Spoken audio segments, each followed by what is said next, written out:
Yes, good afternoon everyone. Amalgamation का ये दूसरा लेक्चर है और आज एमलगमेशन का रिवीजन कंप्लीट हो जाएगा। किसी बच्चे का एक क्वेरी भी था, वो भी देखते हैं। हम रिवाइज कर रहे हैं एमलगमेशन। एक लेक्चर में क्यों कवर नहीं किया, बहुत बड़ा हो जाता है, बच्चे शुरू से अंत तक समझते समझते कुछ फ्लो टूट जाएगा। ठीक, ये मान लो ए लिमिटेड है, बी लिमिटेड है, ये क्या है, वेंडर कंपनी, इसको ट्रांसफरर भी बोलते हैं। ये क्या है, परचेजिंग कंपनी। ठीक, नेट एसेट आएगा, एसेट्स एंड लायबिलिटी कहते हैं, और एसेट में से लायबिलिटी घटा के देखोगे तो उसको नेट एसेट बोलते हैं। ठीक है, बदले में ये क्या देगा, परचेज कंसीडरेशन। पीसी निकालने के दो तरीके थे, एक तो है कि पीसी दे दे आपको ऐसा क्वेश्चन पूछेगा ही नहीं जिसमें पीसी दे दे, पीसी कैलकुलेट कराएगा। पहला था नेट पेमेंट मेथड, याद करो। नेट पेमेंट मेथड बोलता है कि भाई आप एसेट और लायबिलिटी सब लेके आ रहे हो, बच क्या कौन, प्रेफरेंस शेयर होल्डर और इक्विटी शेयर होल्डर, उनको पेमेंट दे दो। तो पेमेंट टू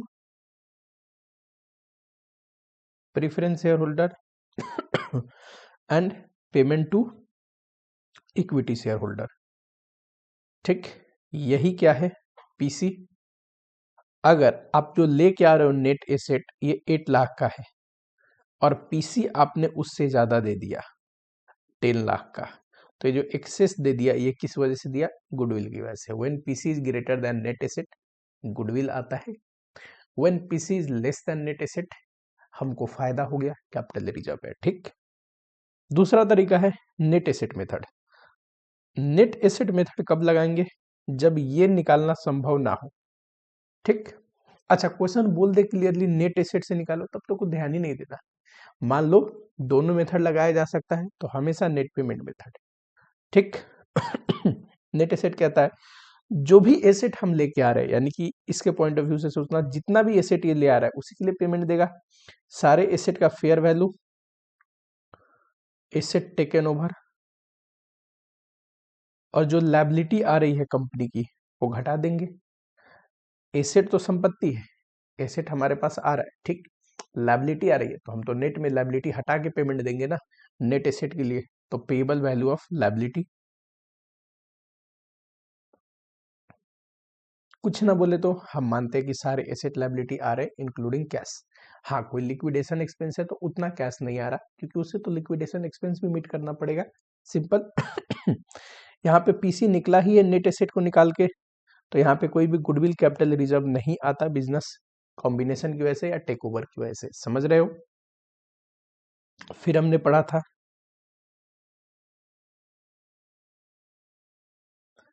आ जाओ जरा नोट पे कंफ्यूजन क्या था बच्चे का, कंफ्यूजन था इंट्रिंसिक वैल्यू में। देखो, अब उस समय रिवीजन में थोड़ा फास्ट में बोल दिया था, इसको थोड़ा टाइम लेके बता देता हूँ। ठीक, यूजुअली होता क्या है कि पीसी हम निकालते हैं, पीसी मुझे पे करना है, मैं हूं परचेजिंग कंपनी, ये रहा। ठीक पीसी कैश में भी दे सकता है, एंड पीसी किस में दे सकता है, तो पीसी सर शेयर में भी दे सकता है। मान लो शेयर दे रहा है अपनी कंपनी का, तो इश्यू प्राइस से डिवाइड करते हैं। इश्यू प्राइस अगर दे दिया तो वेल एंड गुड, नहीं दिया तो कई बार बोलता है मार्केट प्राइस है। ठीक है, तो हम मानते हैं मार्केट प्राइस पे इश्यू हो रहा है, मार्केट प्राइस से डिवाइड कर देते हैं। कई बार वो भी नहीं दिया, जनरली होता क्या है, एक लिस्टेड कंपनी के केस में मार्केट प्राइस अवेलेबल होते हैं तो आसान है। मान लो एक अनलिस्टेड कंपनी है, उसका प्राइस कैसे पता करेंगे, तो उसका प्राइस हम वैल्यूएशन करते हैं, निकालते हैं, उसी को बोलते हैं इंट्रिंसिक वैल्यू। करेक्ट, ये हमारे केस में बी लिमिटेड है, इसकी इक्विटी शेयर का अगर वैल्यू निकालना हो तो देखो इसके पास जितना एसेट है ले लो, लेस लायबिलिटी लेस, मान लो सारा एसेट बेचा, लायबिलिटी को पे किया, प्रेफरेंस को भी पे करो, प्रेफरेंस शेयर होल्डर का जो है, चाहे प्रेफरेंस शेयर होल्डर का प्रेफरेंस कैपिटल हो या कोई डिविडेंड जो ड्यू हो चुका है वो डिविडेंड हो वो भी घटाओ, इवन इक्विटी वालों का जो प्रपोज डिविडेंड है वो भी घटाने को मैंने बोला था, divide by number of equity share. तो एक एक इक्विटी शेयर का प्राइस आ जाएगा, एक इक्विटी शेयर की कितनी वैल्यू है, ये है इंट्रिंसिक वैल्यू। क्या फेस वैल्यू से डिफरेंट आ सकता है? बिल्कुल हो सकता है फेस वैल्यू 10 हो, इंट्रिंसिक वैल्यू 18 आए तो 18 मानेंगे। इश्यू प्राइस 8 रुपीज जो एक्स्ट्रा है ये क्या है, सिक्योरिटी प्रीमियम।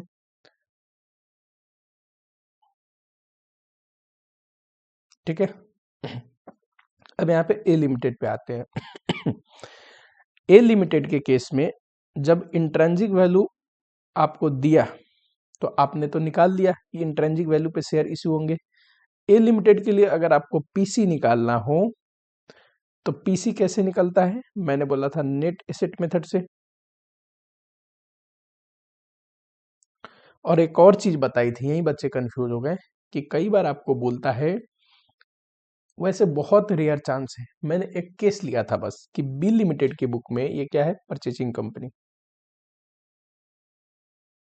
अगर बी लिमिटेड को एसेट्स एंड लायबिलिटी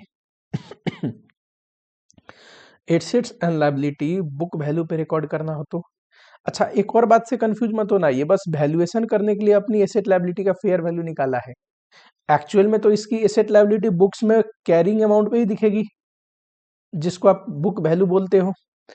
इसकी एसेट लायबिलिटी हम जिस अमाउंट पे लेके आए होते हैं उसी अमाउंट पे रिकॉर्ड करते हैं। अगर क्वेश्चन बोले कि मान लो परचेजिंग कंपनी एसेट लायबिलिटी जो लेके आ रहा है वो बुक वैल्यू पे रिकॉर्ड कर रहा है, ठीक, लॉजिकली ये क्वेश्चन इनकरेक्ट है, पूछने में पूछ सकता है। अगर ऐसा बोले तो हम बुक वैल्यू पे रिकॉर्ड कर सकते हैं, और जो डिफरेंस आएगा वो ऑटोमेटिकली गुडविल या कैपिटल रिजर्व में जाएगा। वैसे बुक वैल्यू पे एसेट लायबिलिटी कब रिकॉर्ड होता है देखेंगे, मर्जर के केस में होता है, पर मैं वो नहीं बोल रहा था। मैं क्या बोल रहा था, बाई चांस अगर क्वेश्चन में ऐसी डिमांड हो कि बुक वैल्यू पे रिकॉर्ड करो तो कर सकते हैं, ठीक। वैसे AS14 क्या बोलता है, तो AS14 तो इसको अलाउ नहीं करता है। AS14 बुक वैल्यू पे तभी रिकॉर्ड करने को बोलता है जब मर्जर का केस हो, तो ऐसा आएगा नहीं। अब घबराओ मत, ये बात ही को भूल जाओ, ठीक। चलिए नेक्स्ट, लास्ट लेक्चर में स्टैट्यूटरी रिजर्व वाला पॉइंट रह गया था, आई थिंक सो।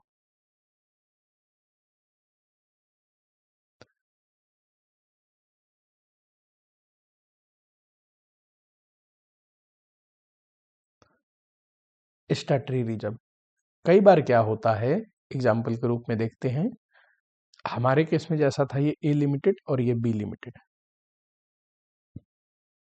मान लो ए लिमिटेड को इनकम टैक्स में कोई बेनिफिट मिली है, जैसे कि टैक्स एग्जिम्पशन मिला है, टैक्स नहीं पे किया है, लेकिन उसके लिए कंडीशन था कि 4 इयर्स तक या 8 इयर्स तक आपको स्टैट्यूटरी रिजर्व मेंटेन करना पड़ेगा, ठीक। स्टैट्यूटरी रिजर्व मेंटेन करना पड़ेगा।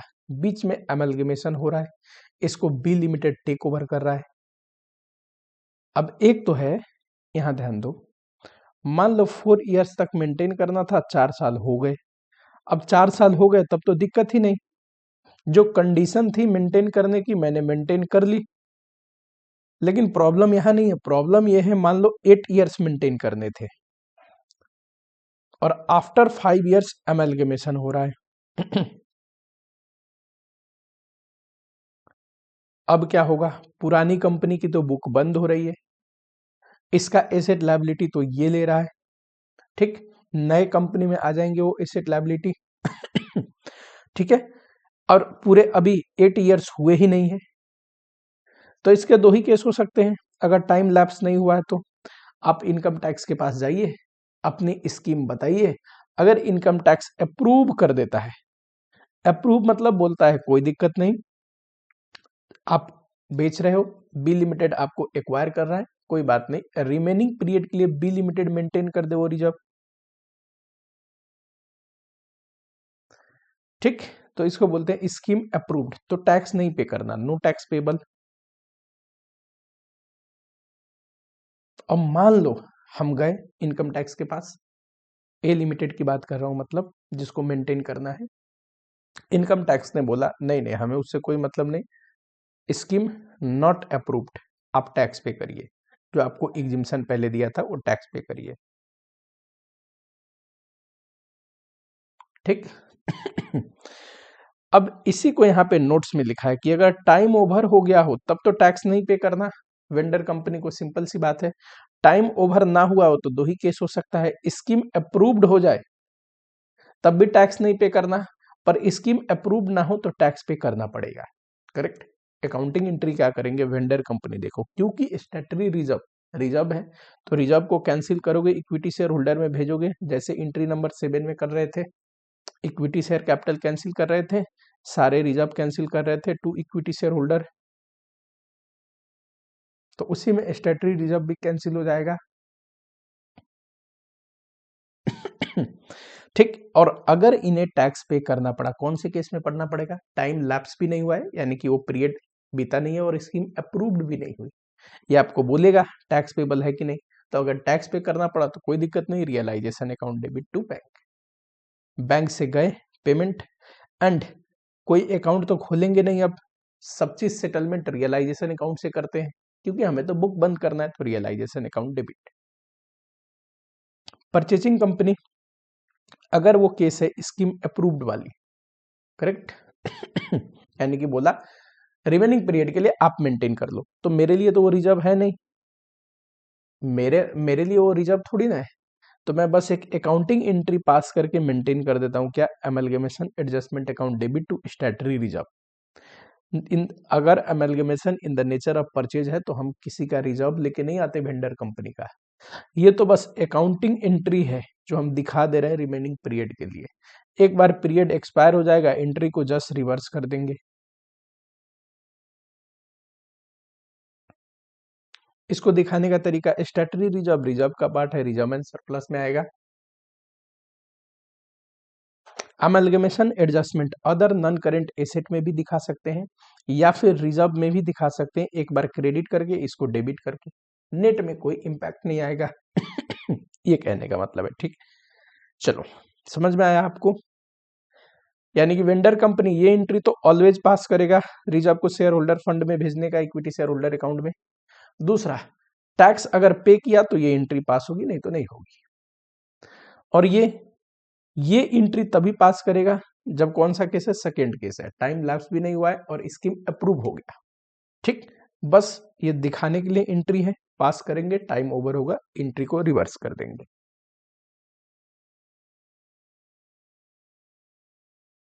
जब हम आफ्टर ऑब्जॉर्प्शन बैलेंस शीट बनाते हैं,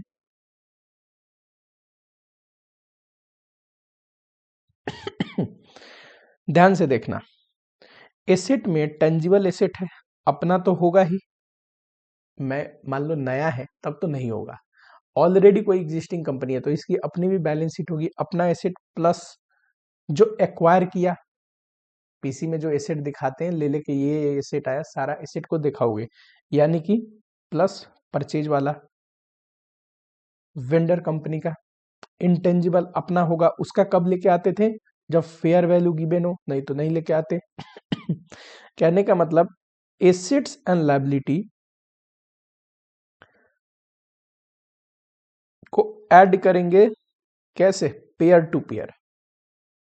पेयर टू पेयर का मतलब होता है प्रॉपर्टी प्लांट इक्विपमेंट लाया तो अपने प्रॉपर्टी प्लांट इक्विपमेंट के साथ टोटल करके दिखाएंगे। ठीक, सिमिलरली मान लो कैश एंड बैंक लाया तो अपने कैश एंड बैंक में टोटल करके दिखाएंगे, जो एसेट ले आए उसी एसेट में जोड़ के दिखाएंगे। ठीक, एंड जो इक्विटी शेयर कैपिटल है इसमें भी चेंजेस आएगा अपना, क्यों, हमने शेयर इश्यू भी तो किया होगा पीसी देने के लिए, तो देखना पड़ेगा जितना शेयर इश्यू किया एडजस्ट करनी पड़ेगी एडिशनल शेयर के लिए। साथ ही में रिजर्व एंड सरप्लस, शेयर अगर प्रीमियम में इश्यू है तो security premium reserve and surplus में आता है, तो इसमें भी चेंजेस आएगा। ठीक, चलो मोटा मोटी क्या है कि आप छोटा मोटा नोट्स एक आध बना सकते हैं और सारा सीधा एसेट लायबिलिटी जोड़ के लिख देना, नोट्स में क्या है, रिजर्व एंड सरप्लस का नोट्स बना देना एंड इक्विटी शेयर कैपिटल का नोट्स बना देना, दैट्स इट।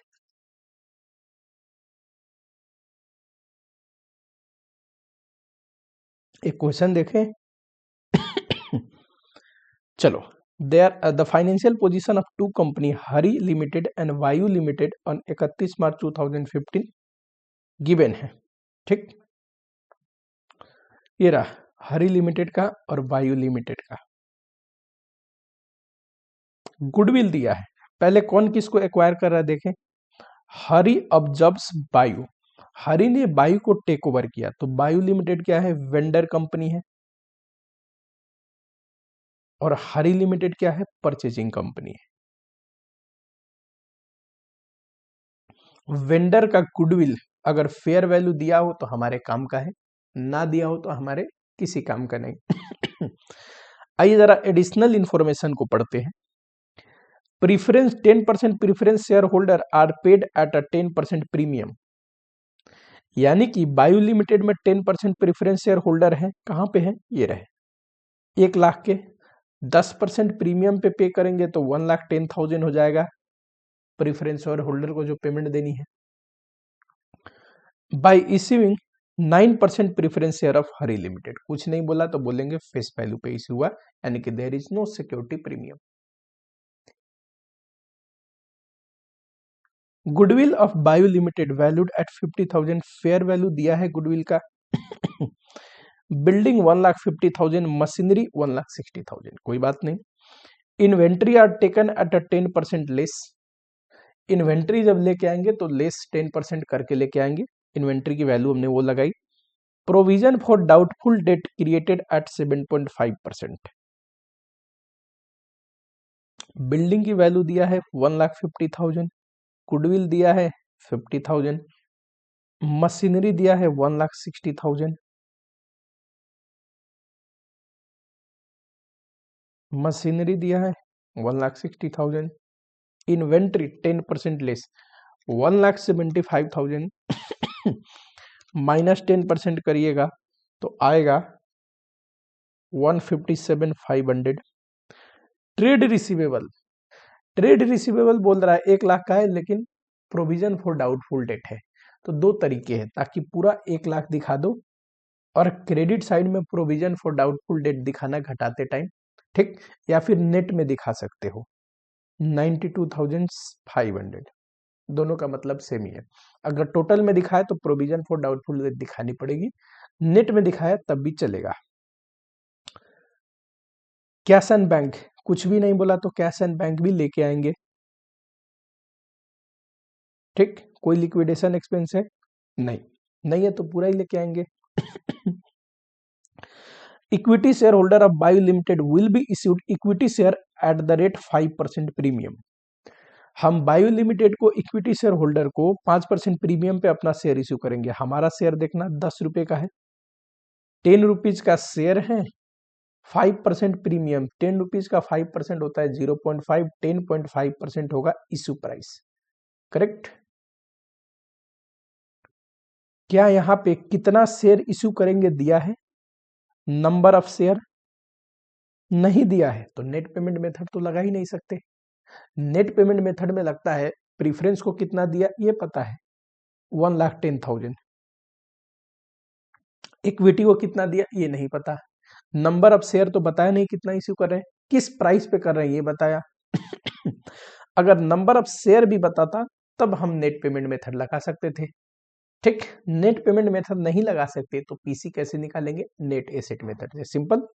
चलिए अगर मैं इसी में पीसी कंप्यूट करूं, पीसी निकालूं, तो सबसे पहले एसेट में क्या लेना पड़ेगा, goodwill 50,000, building 1,50,000, machinery 1,60,000, inventory 157,500 and debtor, मैंने बोला अगर पूरा लोगे तो नीचे प्रोविजन भी दिखानी पड़ेगी, ठीक, लेस में प्रोविजन दिखाना पड़ेगा, नहीं तो नेट में भी लोगे तो लॉजिकली वो गलत नहीं है, ठीक। कैश एंड बैंक 20,000, ठीक, लाइबिलिटी को कुछ भी नहीं बोला, पेएबल अमाउंट का है तो हम क्या मानते हैं, बुक वैल्यू, कोई एसेट या लाइबिलिटी जिसका फेयर वैल्यू या पेएबल वैल्यू ना दिया हो तो बुक वैल्यू मानते हैं। ये AS 14 कहता है एक्सेप्ट इंटेंजिबल, इंटेंजिबल का ना दिया हो नील मानते हैं। चलो लायबिलिटी में क्या है, ये तो रिजर्व है, इक्विटी शेयर होल्डर अकाउंट में जाएगा। ट्रेड पेबल ये लायबिलिटी है। एंड नेक्स्ट ग्रेचुटी फंड ये भी लायबिलिटी है। एम्प्लॉय के ग्रेचुटी पेमेंट करने की लायबिलिटी है। ठीक, ये कोई अप्रोप्रिएशन नहीं है, रिजर्व नहीं है, क्या है, लायबिलिटी है, ऑब्लिगेशन है कंपनी के लिए, आगे पे करना है। ठीक, इसलिए हमने फंड बना रखा है। तो ये क्या हो गया, 20,000 एंड 80,000, 1 लाख लिख लेना बारी बारी। बताओ पीसी बताओ कितना आया नेट एसेट मेथड से।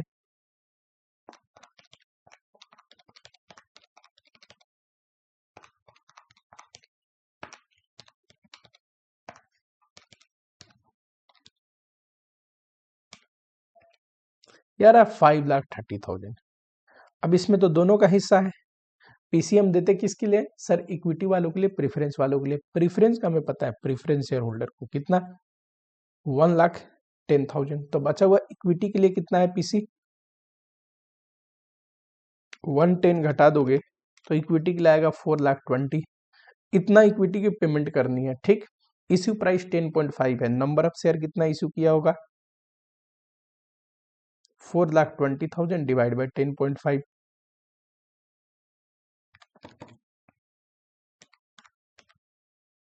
40,000। पता है शेयर कैपिटल कितने का है, 40,000 into 10 face value, and security premium कितने का है, 40,000 इंटू 0.5। ठीक ध्यान देना इस बात को। इसको हम 1,10,000 कैसे दे रहे हैं सर, प्रीफरेंस शेयर दे रहे हैं, 9% अपना प्रीफरेंस शेयर।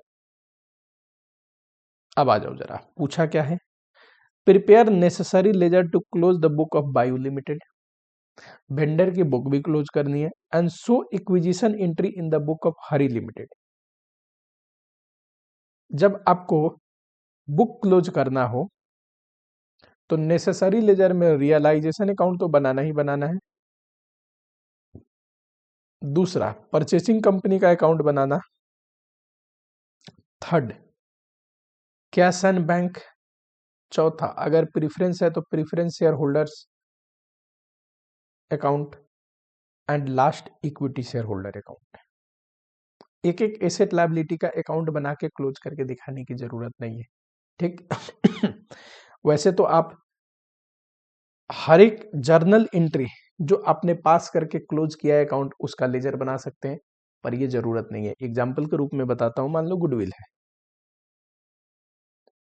एसेट्स है, डेबिट बैलेंस है कितना 25,000, हम रियलाइजेशन में भेज देते हैं, बाई रियलाइजेशन 25,000 हो गया क्लोज। पर ये लेजर बनाएंगे क्या, नहीं, जरूरत नहीं है। ये मेनली इंपॉर्टेंट लेजर है, ये आपको बनाना है। ठीक, आओ जरा फटाफट से आओ। इतना अगर कर लिया आप लोगों ने तो ये देखो सारे एसेट को रियलाइजेशन अकाउंट में भेजना है। इनने सीधा ही टोटल करके भेज दिया, आप इंडिविजुअल एसेट का नाम लेके भेजना 570। मजे की बात क्या है कि मैंने बोला था एंट्री नंबर 1 में सारे एसेट भेजेंगे तो कैश नहीं भेजेंगे। ठीक, क्योंकि कैश को रियलाइज करने की जरूरत नहीं पड़ती, इसमें तो वो asset and liability right of करके भेज रहे हैं जिनको बाद में सेटलमेंट करनी है। पर मैंने आपको ये भी बताया था कि अगर कैश वो लेके जा रहा है, कैश परचेसिंग कंपनी को भेज रहे हैं, तो मानेंगे जैसे एसेट जा रहे हैं वैसे ही कैश भी जा रहा है, तब भेजेंगे। ठीक, तो इसीलिए पूरा एसेट को एक ही बार में लिख दिया, अब बारी बारी लिखना। ठीक फिर सारे लायबिलिटी को आपको भेजना है रियलाइजेशन अकाउंट में बुक वैल्यू पे, इससे एसेट लायबिलिटी पूरी कैंसिल हो गई। थर्ड स्टेप में पीसी ड्यू करना है, ये रहा हमारे केस में purchasing company Hari limited 5,30,000। Fourth कोई एसेट नहीं बिका उसे सोल्ड करना है, वो केस ही नहीं है इसमें। कोई लायबिलिटी नहीं बिकी उसे सोल्ड करना है, फिफ्थ वो भी केस नहीं है। सिक्स्थ कोई रियलाइजेशन एक्सपेंस अगर मीट हुआ है, लिक्विडेशन एक्सपेंस हुआ है, वो दिखाना है, वो भी नहीं है। अगला इक्विटी शेयर होल्डर और प्रीफरेंस शेयर होल्डर जो है इनका क्लेम सेटलमेंट के लिए सबसे पहले इक्विटी शेयर कैपिटल और प्रीफरेंस के लिए प्रेफरेंस शेयर कैपिटल को कैंसिल करना है। मजे की बात क्या है सर, सारे रिजर्व इक्विटी के हिस्से में आते हैं, रिजर्व पे हक किसका, इक्विटी का, तो रिजर्व भी जब कैंसिल करेंगे तो इक्विटी शेयर होल्डर में भेजेंगे। ठीक है, तो सारे रिजर्व कैंसिल करके इक्विटी शेयर होल्डर में भेजा, प्रीफरेंस शेयर कैपिटल कैंसिल करके प्रीफरेंस शेयर होल्डर को भेजा। ये रहा हरी लिमिटेड का अकाउंट, पीसी जब ड्यू किया था तो ये रहा। नेक्स्ट पीसी रिसीव की एंट्री दिखाते हैं, ये रहा, इतना प्रेफरेंस मिला, इतने में शेयर मिला 4,20,000 का। उसके बाद प्रेफरेंस का सेटलमेंट करते हैं, एकदम सीक्वेंस याद रखना।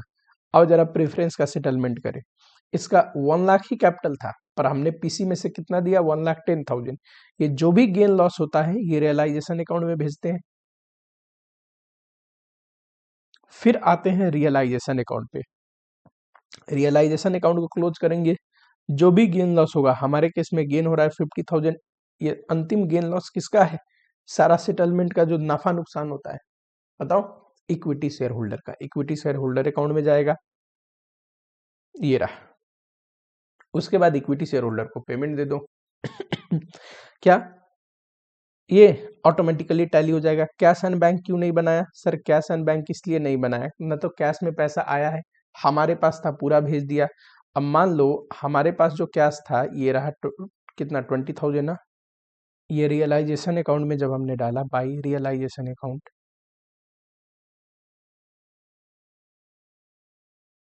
तो कैश एंड बैंक क्लोज हो गया, तो बनाने की जरूरत नहीं पड़ी। अगर कैश आया होता या कुछ खर्चे हम करे होते तो बना के दिखा देते, और क्या। ठीक है, चलो नेक्स्ट, हरी लिमिटेड के बुक में सबसे पहले एंट्री ये एग्रीमेंट पास करते टाइम बनाते हैं, जब कॉन्ट्रैक्ट हो गया कॉन्ट्रैक्ट हो गया तो business purchase account debit to liquidator of vendor company, उतने से डेबिट करते हैं क्योंकि हमने बिजनेस परचेज किया है। ठीक, एसेट वगैरह आएंगे नेट में, और उतने से ही लायबिलिटी रेज कर देते हैं। ये बस डबल एंट्री को मीट करने के लिए आपको एसेट लायबिलिटी या फिर डेबिट क्रेडिट दोनों दिखानी पड़ेगी। फिर जितने भी एसेट आए किस अमाउंट पे, फेयर वैल्यू पे जो दे रखा था, जो हमने पीसी निकालने में यूज किया, जो भी लायबिलिटी है वो लिख लोगे टू बिजनेस परचेज। इसमें जो डिफरेंस आएगा, क्योंकि ये नेट एसेट से निकाला है तो कोई डिफरेंस ही नहीं आया, अगर नेट एसेट मेथड से नहीं निकला होता तो डिफरेंस आ सकता था। ठीक, तो गुडविल कैपिटल रिजर्व में भेजते। थर्ड, अब पेमेंट करो पीसी की, लिक्विडेटर ऑफ वेंडर कंपनी यानी कि वायु लिमिटेड डेबिट, अब उसकी पेमेंट हो रही है। प्रेफरेंस शेयर कैपिटल दे रहा है 1,10,000 का, 4,20,000 का इक्विटी दे रहा है जिसमें शेयर कैपिटल कितना है 4 लाख, और प्रीमियम में कितना जाएगा 20,000, याद रहेगा क्या। चलो उसके बाद ये बैलेंस शीट बना हुआ है। देखोगे जैसे कि मान लो टेंजिबल एसेट है, एग्जाम्पल के रूप में लेते हैं, हमारे पास कितने थे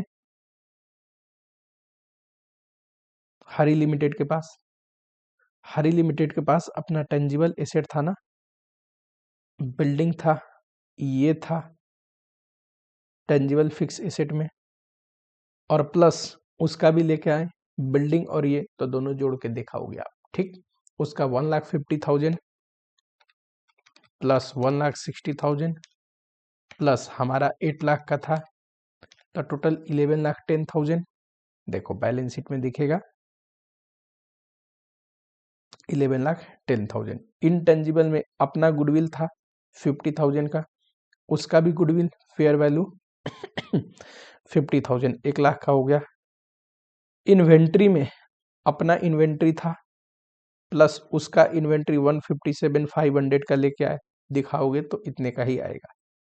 ठीक, ऐसे पेयर बाय पेयर कर लेना, शेयर कैपिटल में इंपॉर्टेंट बात है। अपना शेयर कैपिटल था कितना, ये रहा, कितना है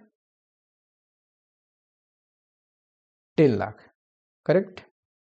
अब देखो, और प्रीफरेंस कितना है 1 लाख का 11 लाख। अब यहां देखना जरा, ये भी टैली करा दूं, 11 लाख का शेयर कैपिटल था अपने पास, शेयर कैपिटल में प्रीफरेंस इक्विटी दोनों का एक साथ दिखाते हैं। नोट्स करते टाइम अलग अलग कर देना, टोटल में यहाँ पे एक साथ दिखाया जाता है। इतना था टोटल, अलग अलग दिखाना हो तो चलो कोई नहीं। ये रहा इक्विटी, ये रहा प्रीफरेंस 10 लाख एंड ये 1 लाख। नया प्रीफरेंस 1,10,000 का इश्यू हो गया तो ये तो 2,10,000 हो गया। 4 लाख का इक्विटी शेयर इश्यू हुआ, ये 14 लाख हो गया। टोटल में शेयर कैपिटल कितने हो गए? 16,10,000। ये रहा ठीक। रिजर्व एंड सरप्लस में बताओ, देखना अपने पास कितना रिजर्व एंड सरप्लस था। 70,000 का रिजर्व एंड सरप्लस था। याद है शेयर इश्यू करे तो सिक्योरिटी प्रीमियम 20,000 और आया तो 90,000 का टोटल हो जाएगा। कहने का मतलब ये है, आराम से आप कर सकते हैं। अब आते हैं जरा मर्जर के ऊपर।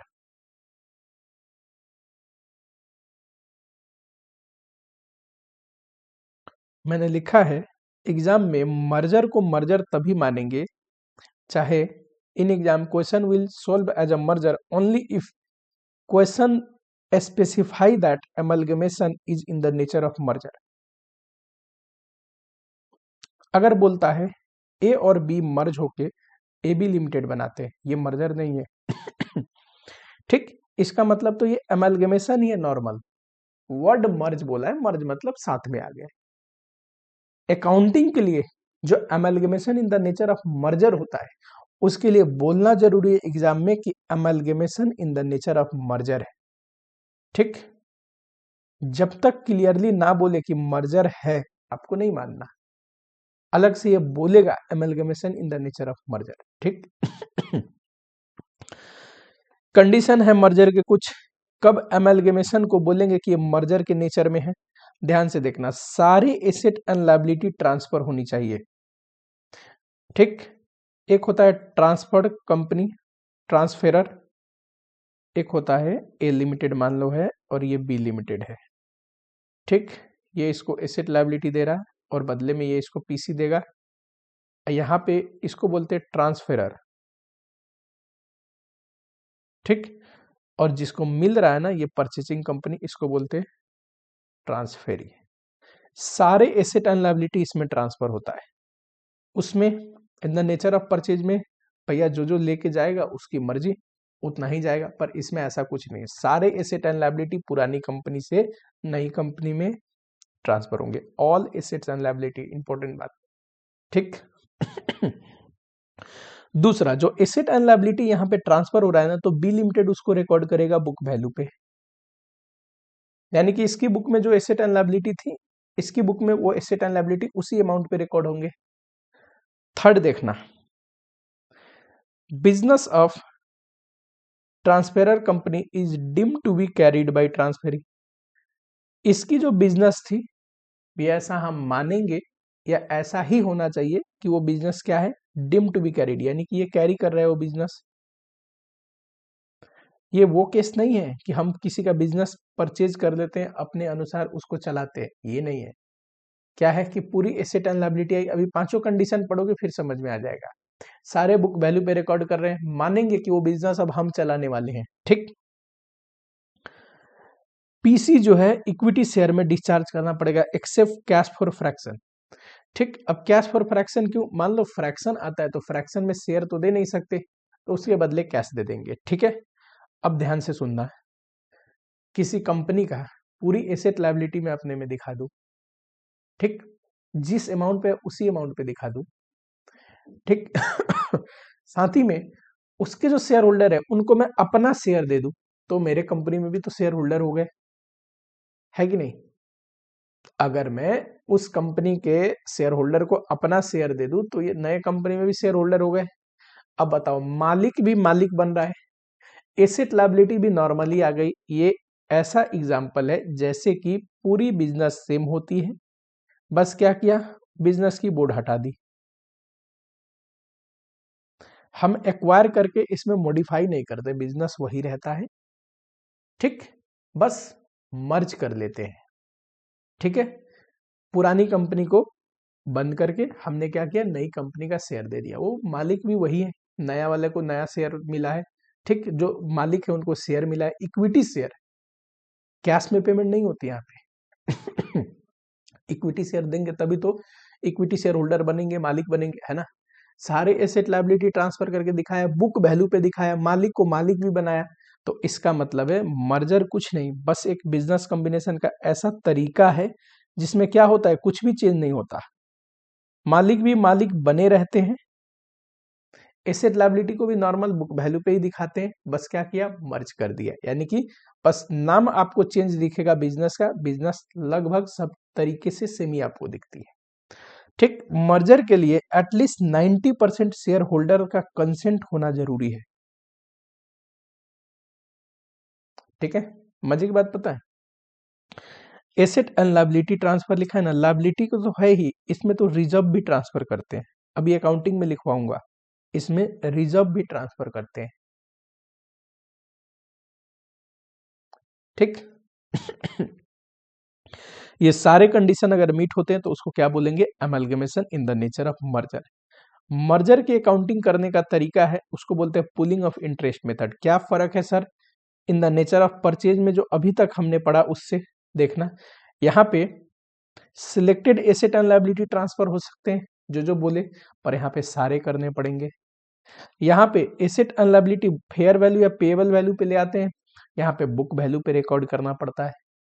यहाँ पे हम रिजर्व नहीं लेके आ रहे थे, उनको मालिकों का सेटलमेंट वो कर रहे थे, हम तो पेमेंट दे दिए भैया, एसेट लायबिलिटी ले आए, ठीक। पर यहाँ पे ऐसा नहीं है, यहाँ पे हम रिजर्व भी लेके आ रहे हैं पुराने कंपनी का, यानी कि पुराने कंपनी को बस आपस में सम्मेलन कर लिया है, मिला लिया है, कंपनी में कोई भी चेंजेस नहीं आती, ठीक। यहाँ पे गुडविल अकाउंट खोलते थे ना, यहाँ पे गुडविल अकाउंट ओपन नहीं होता है।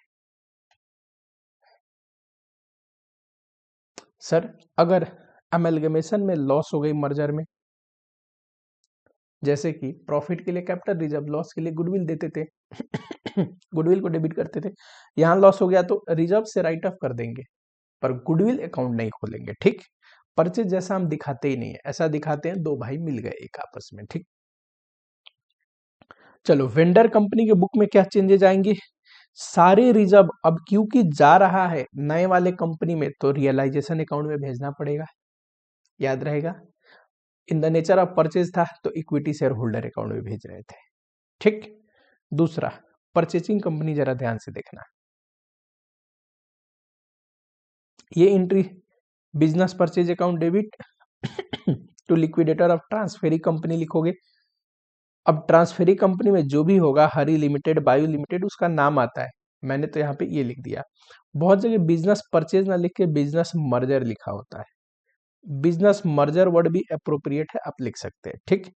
सारे एसेट डेबिट करोगे बुक वैल्यू पे, यहाँ पे क्योंकि एसेट बुक वैल्यू पे लेके आना है तो इंटेंजिबल भी आता है, इंटेंजिबल भी लेके आते हैं।